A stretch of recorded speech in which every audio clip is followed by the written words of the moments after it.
কুনাল ঘোষ ফোষ ভাই চিনি না, ও তো জেল খাটা আসামি। ইন্ডিয়ান সেকুলার ফ্রন্ট তথা নওশাদ সিদ্দিকী ভাইজান উনি আছে সত্যের পথে। খেটে খাওয়া মানুষ আমার কাছে হয়রানি করাচ্ছে, আমার কাছে দৌড় কর।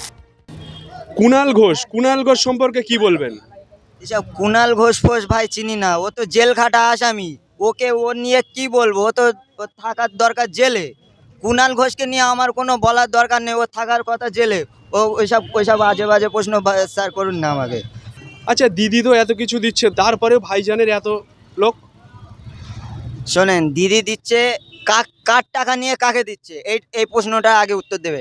আমার ট্যাক্স সকাল হলে যদি 10 টাকা তুমি চা খাও, সেখানেও ট্যাক্স গুঁজতে হচ্ছে। তুমি যাই খাবে, ট্যাক্স জিএসটি ছাড়া তুমি কিছুই পাবে না। শোনেন, আমাদেরকে দমিয়ে রাখা যাবে না, কারণ আমরা বুঝতে শিখেছি যে টিএমসি যে দলটা আছে, এ হচ্ছে আমাদের পুরো মানে দমিয়ে রাখতে যাচ্ছে। আর তৃণমূলের মধ্যে কি আছে, ওরা শুধু চুরি করতে পারে। ঠিক আছে, আমাদের এই যে 21শে জানুয়ারি যাচ্ছে, আমাদের অনেক চেষ্টা করেছে আটকানোর, কিন্তু আমরা তো আটকে থাকবো না। আমাদের ভাইজান ডেকেছে, অবশ্যই যেতে হবে ওখানে। তাই আমরা সকল দেখুন, আজ হচ্ছে 21শে জানুয়ারি আইএসএফের ইন্ডিয়ান সেকুলার ফ্রন্টের প্রতিষ্ঠাতা দিবস। ইন্ডিয়ান সেকুলার ফ্রন্ট তথা নওশাদ সিদ্দিকী ভাইজান উনি আছে সত্যের পথে আর সঠিক কথা বলে, আর সেই কারণে ওনার এত বাধা সম্মুখীন হতে হয়।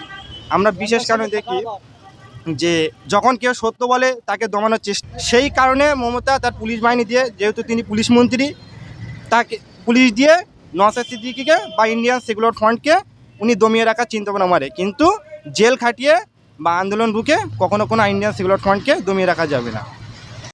দাদা, আপনি এসআইআর সম্পর্কে কি বলবেন? এসআইআর সম্পর্ক যে এসআইআর হচ্ছে, আমরা যে খেটে খাওয়া মানুষ আমার কাছে হয়রানি করাচ্ছে, আমার কাছে দৌড় করাচ্ছে একের পর এক।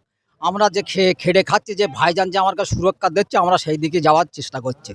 যে ভাইজান বলছে কোনো অসুবিধে নেই, কিন্তু মমতা কোনোদিন বলিনি যে তোমাদের অসুবিধে নেই। আমরা এই শান্তি, এই পার্টি যে টিএমসি পার্টি এবং বিজেপি পার্টি, এই যা দেশের জনগণ যত হয়রানি পাচ্ছে, এই হয়রানিটা করাচ্ছে কে?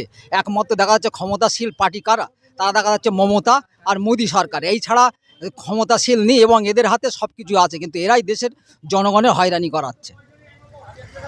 আপনার নাম? মুকুল মণ্ডল। এসআইআর এই সম্পর্কে কি বলবেন?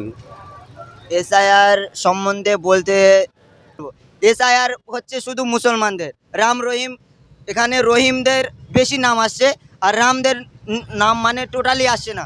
আর যত ভুল তো এই মুসলমানদের। আচ্ছা, এখানে পার্টির মধ্যে আমি বলতে চাই, এইসব ধর্ম নিয়ে কোনো হবে না। ঠিক আছে, মমতা দিদির এইটা বলতে চাই যে যেকালে এসআইআর এর নাম বাদ যাবে, ঠিক আছে, সবারই নাম ডাক করুক। ঠিক আছে, তা আমি এখানে একটা কথা বলতে পারি, আমাদেরকে আটকে রাখা যাবে না। আমরা 21শে জানুয়ারি মানে বাড়ির থেকে বার হয়েছি, অনেক বাধা পেরিয়ে আমরা এখন 21শে জানুয়ারি ভাইজানের ডাকে যাচ্ছি। আপনার নাম? আমার নাম ইমরান মণ্ডল।